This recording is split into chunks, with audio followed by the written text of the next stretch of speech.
पञ्चदशोऽध्यायः पुरुषोत्तमयोगः। श्रीभगवानुवाच ऊर्ध्वमूलमधः शाखम् अश्वत्थं प्राहुरव्ययम् छन्दांसि यस्य पर्णानि यस्तं वेद स वेदवित् अधश्चोर्ध्वं प्रसृता तस्य शाखा गुणप्रवृद्धा विषयप्रवालः अधश्च मूलान्यतु सन्ततानि कर्मानुबन्धीनि मनुष्यलोके न रूपमस्येह ततोपलभ्यते नान्तो न चादिर्न च सम्प्रतिष्ठा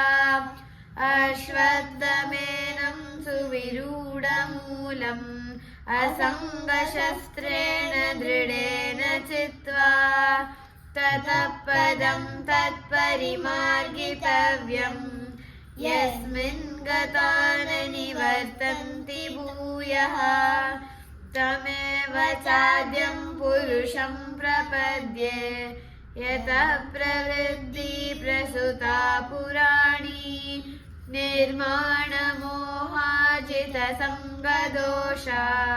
अध्यात्मनित्या विनिवृत्तकामा द्वन्द्वैर्विमुक्ता सुखदुःखसङ्गै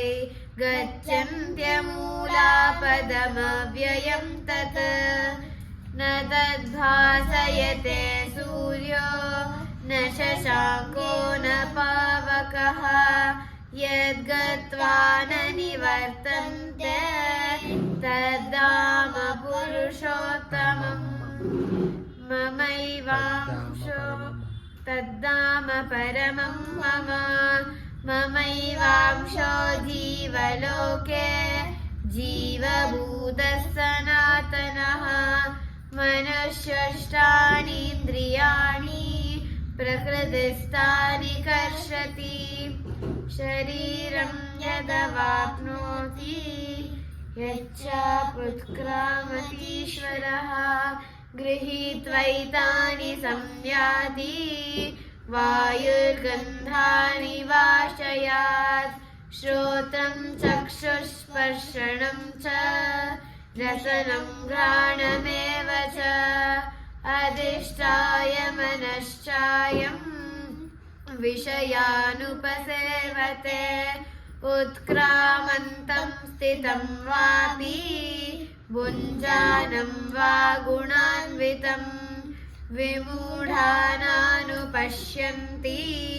पश्यन्ति ज्ञानचक्षुषः यतन्तोऽप्यकृतात्मानो यतन्तो योगिनश्चैनं पश्यन्त्यात्मन्यवस्थितम् यतन्तोऽप्यकृतात्मानो नैनं पश्यन्त चेतसः यदादित्यगतं तेजो जगद्भासयतेऽखिलम्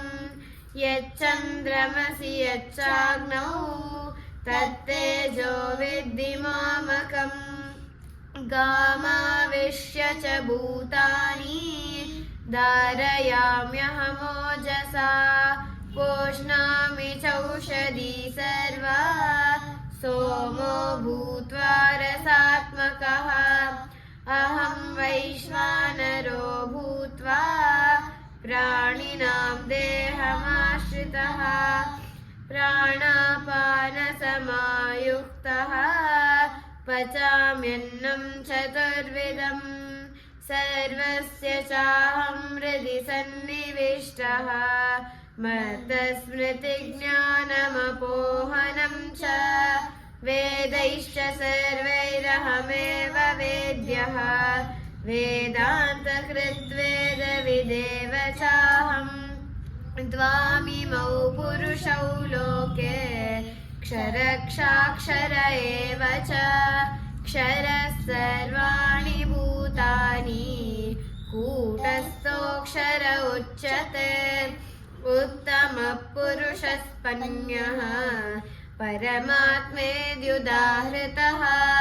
यो लोकत्रयमाविश्य बिभर्तव्यय ईश्वरः यस्माक्षरमतीतोऽहम् मक्षरादपि चोत्तमा अतोऽस्मि लोके वेदे च प्रतितः पुरुषोत्तमः यो मामेवमसम्मूढो जानाति पुरुषोत्तमम् स सर्वविद् भजति मां सर्वभावेन भारत इति गुह्यतमं शास्त्रम् मिदमुक्तं मया नघ एतद्बुद्ध्वा बुद्धिमान् स्यात् कृतकृत्यश्च भारत ॐ तत्सदिति श्रीमद्भगवद्गीतासु उपनिषत्सु ब्रह्मविद्यायां योगशास्त्रे श्रीकृष्णार्जुनसंवादे पुरुषोत्तमयोगो नाम अतः पञ्चदशोऽध्यायः सम्पूर्णं। श्रीकृष्णार्पणमस्तु।